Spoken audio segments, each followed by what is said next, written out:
Моля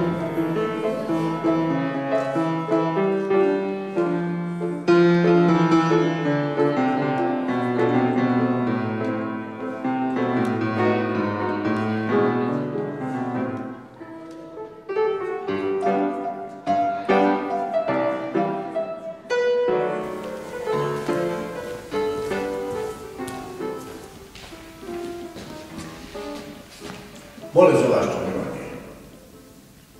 Владимир Пеков, автор на тази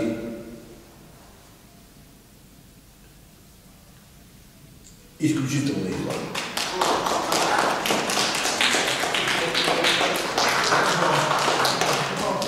Добър вечер. Аз съм Владимир Пеков. Добър вечер, аз съм Владимир Пеков и тази вечер ще ви представя новия си проект. Владимир Пеков. Добър вечер, аз съм Владимир Пеков. Аз съм Владимир Пеков. Да, аз съм Владимир Пеков. Аз съм Влади Пеков. Аз съм Владо Пеков, малко съм се развящил. Аз съм Владимир Пеков, искам гордо да го заявя. Понеже изминаха 2 седмици от началото на изложбата, вече ми звънят всеки ден с Пеков, работи за нас. Така че, моля, леко да се приведете така, като говорите с мене и вече да внимавате какво ще ме питате. Това е други въпроси. Виждате ли някакво бъдеще за своите творчески проекти? Не, слава Богу, абсолютно никакво. Аз имам други фокуси в моя живот. Това не е един от тях. Просто исках да покажа на света, че моя гений може да бъде развит във всяка една посока. Не, че съм гений, но аз просто съм един човек, който... Малко по малко усетих, че таланта ми е неизчерпаем. Въображението е много важно и то е субективно, така че... Определено количество алкохол могат да бъдат обяснени креативно. Това е други въпроси. Смятате ли да продължите да творите в България или имате планове да заминете някъде навън? Ами вижте сега, България не заслужава човек като мен. Тук е една така долна обстановка, как да кажа, рискувам да обида някого, но да речем, че в естетически план оставам недооценен в едно такова място, като България, и ми се ще да творя някъде другаде, но уви, аз съм така много органично свързан с земята, тук с нашата родна действителност и ще остана да творя тук. Да, мисля, че е важно така да се постъпи. Аз съм човек с голяма отговорност, понеже след такова постижение няма как просто да се изложа повече. По принцип хората знаят много добре, че аз всякакви природи, диви животни, лендскейпс и такива прости не снимам. Но всъщност това са едни много стари снимки от университета още. Имахме си задание, там трябваше да снимаме всеки неща. И понеже трябваше да ги снимаме, да снимаме там някакъв натюрморт.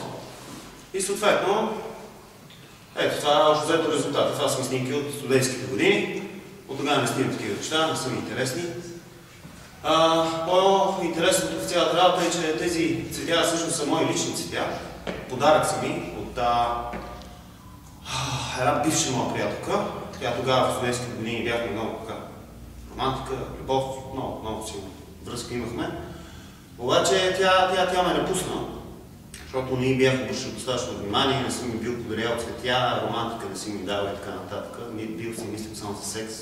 На 20 години човек за друго не знам за какво да мисли. Както не. И тя за прощаване подарък ми подари тези цветя. Един букет от изсъхнали цветя, всякакви варианти. Както виждате, няма две еднакви. И аз съответно ги използвах да ги застева, хем да си мисля за нея, хем да си свърша курсовата работа. И така си останах. Мисля, имах петици на курсовата работа. И дълго време се седяха на харта тия снимки. Те между другото са снимани на филм, не са дигитални. Но после ги цифровизирах, защото не е 21 век. И много мои приятели казаха, България, това да е Вало, направи някаква изложба, много хубави неща си направил, с тия хора, протести и така нататък. Това вече е демоде, дай нещо по-арт. И аз се сетих за тия снимки. Ще ви покажа така. Време спонсорството на ЗА България, на един тон знаменити изкуствоведи. Успях да събера пари и ги принтирам тия неща, защото това принтер много скъп. Между другото се продава нещата. Аз нямам намерение да ги нося тия неща, аз такова нещо вкъщи никога не бих си сложил. Но вярвам, че в някоя хубава офис града или нещо така, нали, студено, бездушно място, добре ще изглежда. И важното е, кажете. Били ли сте в Чирпан? Наскоро не. Защото идва голямата изненада, която се сеща, че май всички тия хора са умрели.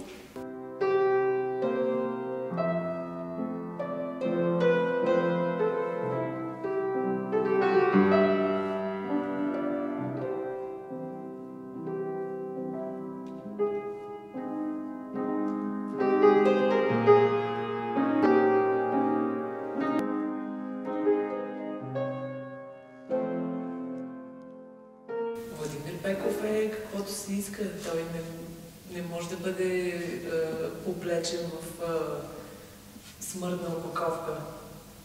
Той е просто явление,